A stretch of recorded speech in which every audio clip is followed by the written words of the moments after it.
Hi guys, so I'm going to make fish cakes today. I'll make sure that the ingredients are posted down below.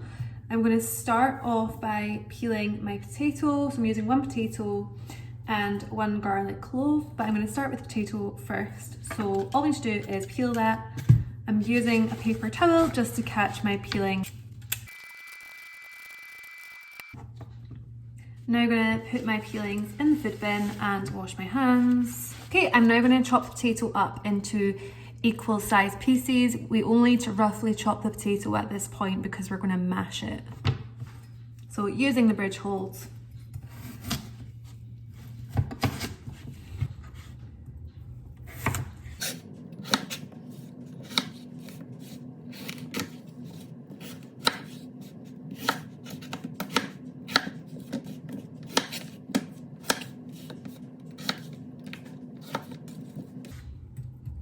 So now we've got fairly equal sized pieces of potato. I'm going to add them to a large pot.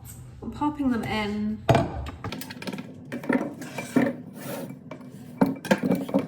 And what I'm going to do at this stage as well is add some water and salt. So we've got salt. And I'm going to add cold water. There, I've made sure that the potatoes are covered from the water.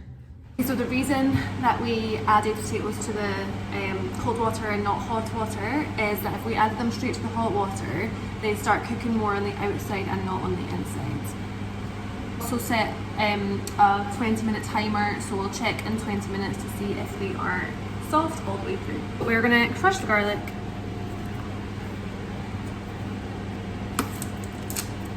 Take an end off. Use the flat part of your blade, remember. Push down and the skin comes off really easily. And then just going to slice the garlic.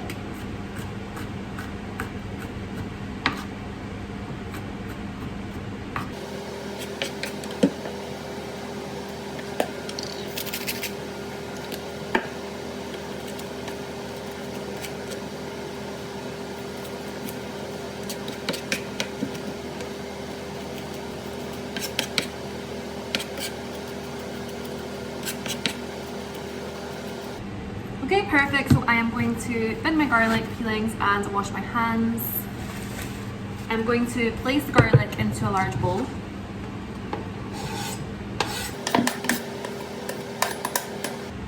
In a measuring jug, I'm going to measure 150 ml of milk.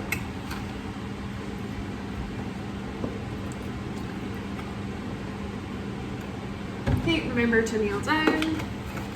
To use one fillet for this recipe. So we're going to poach the fish with the milk in a medium pan. You can use small or medium.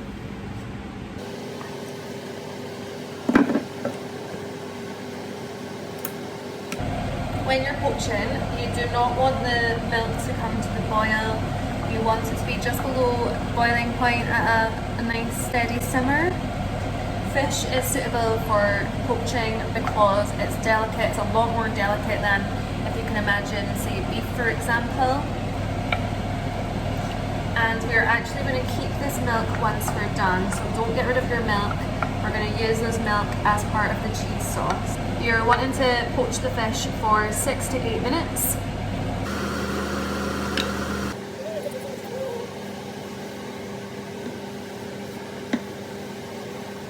Whilst we're waiting for the potatoes to boil and the fish to poach, I'm going to use some cayenne pepper, and this is going in the bowl with the garlic. So cayenne pepper can be a little bit spicy. If you don't like spice, you could use paprika instead, for example. So I'm only using 1.25 ml of that. If you don't have any measuring spoons, you could just use a small pinch using your fingers. Also using parsley. If you don't have any parsley in your house, you could use any other dried herb. So 10 ml of that. 10 ml is the equivalent to 2 teaspoons. So 10 ml of lemon juice.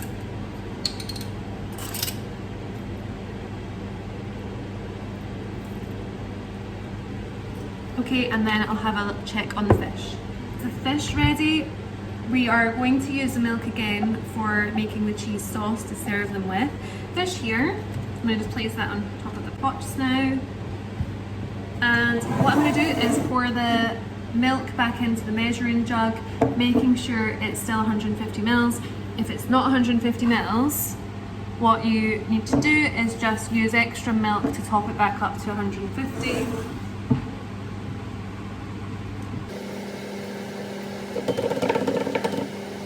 Okay, it's spot on 150.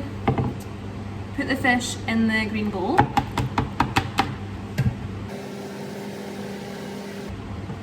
And using a fork, I'm going to flake the fish, break it up, so it almost has the same consistency of tuna. You don't want any large chunks. Okay, so it'll be like this. That's the fish to the large bowl with my parsley, lemon juice and cayenne pepper.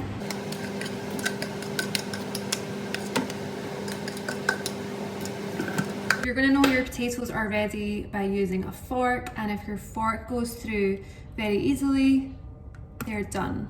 I'm going to use a colander to drain them. Please just make sure that you're being careful and just watch for any burns. You're going to add them back into the pot. So I've removed all the water, potatoes are there by themselves, and you're going to just continue. You're going to continue heating them for a minute, and that's just to dry them out and to get rid of any excess moisture.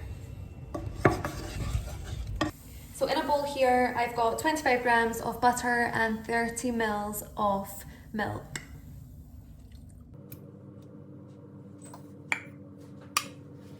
I'm now going to use a potato masher and mash the potatoes until they are smooth.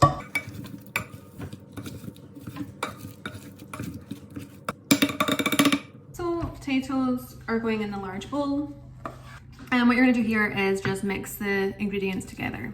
The fish is cooked, so it's fine to taste, and you should season it according to your taste. If you're making these for other people, do not double dip.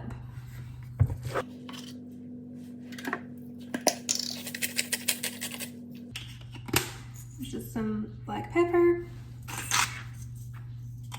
and a little bit salt. It's now important that you leave this mixture to cool. It'll be really hot. What I will do now is start making the roux. When you're making a roux, you should use equal parts of butter and plain flour. I've got 15 grams of each in this bowl, which I'm going to add to my pot. Okay, I'm then going to turn that onto a fairly low heat, and it's really important at this point that you stir all the time to avoid getting a lumpy sauce.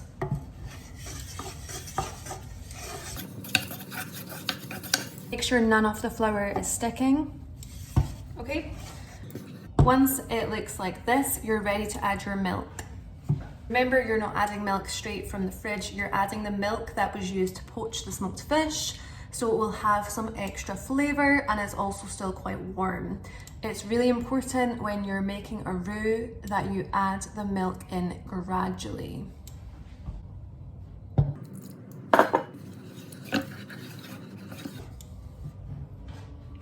If you have a balloon whisk at home, this can help get rid of lumps or prevent lumps. If not, you could still use a wooden spoon, just make sure you're being careful. Once all the flour and margarine is blended into the milk, you are going to continue adding milk gradually.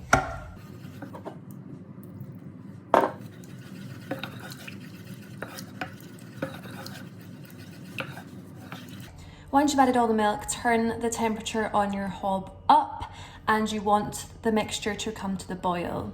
Again, do not leave your hob unattended or you'll get a lumpy sauce and it'll stick to the bottom. And your sauce is smooth, you can turn your temperature on the hob back down to a medium heat and add in your cheese. 30 grams of cheddar cheese. You may want to taste and season your sauce, or alternatively you could add ingredients such as mustard or nutmeg.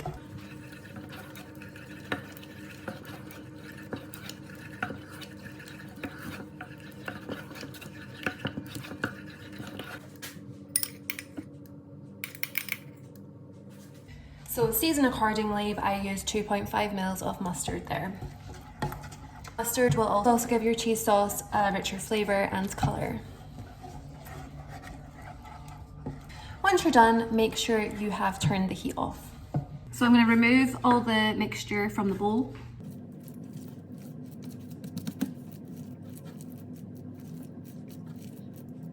What I've done here is rolled the fish mixture into a long sausage shape. Make sure you're not using a sharp knife, I'm just using a cutlery knife here. I'm going to cut this in half, and then I'm cutting each half in half, so I've quartered the mixture.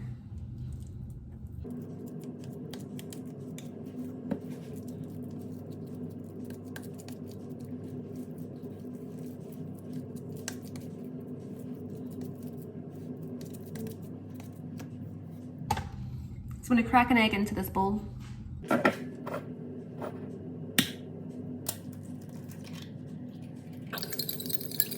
So I have got my beaten egg and I've got my breadcrumbs here. You need about 350ml spoons, so 45 mils altogether. I've used a slice of bread here, which I've then just blended. I'm going to dip each fish cake into the egg and then into the breadcrumbs. They are whole grain breadcrumbs to increase fibre. Done that, I'm going to place each fish cake on a plate.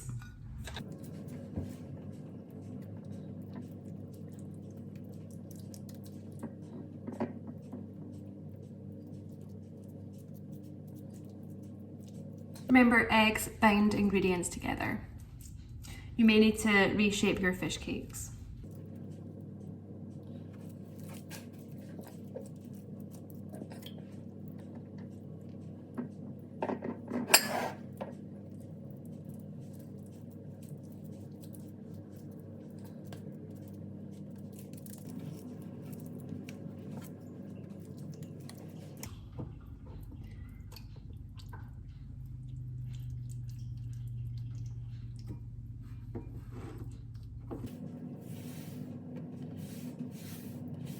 So 15 mils of oil.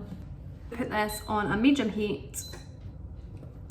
We'll heat it for about 30 seconds before we continue. Fish cakes here ready and waiting, and I'm going to use a fish slice. Just make sure the whole pan is covered. As you can see, these only just fit into the pan. If your frying pan is a bit smaller, then you can cook them in batches. We're going to cook this until both sides are golden brown. Just make sure you cook them for another 2 to 3 minutes until they're golden brown on both sides. I use my fish slice again to put them back onto the serving plate.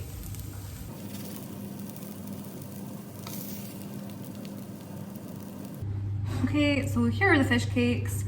I sliced some spring onion, which you could use as a garnish.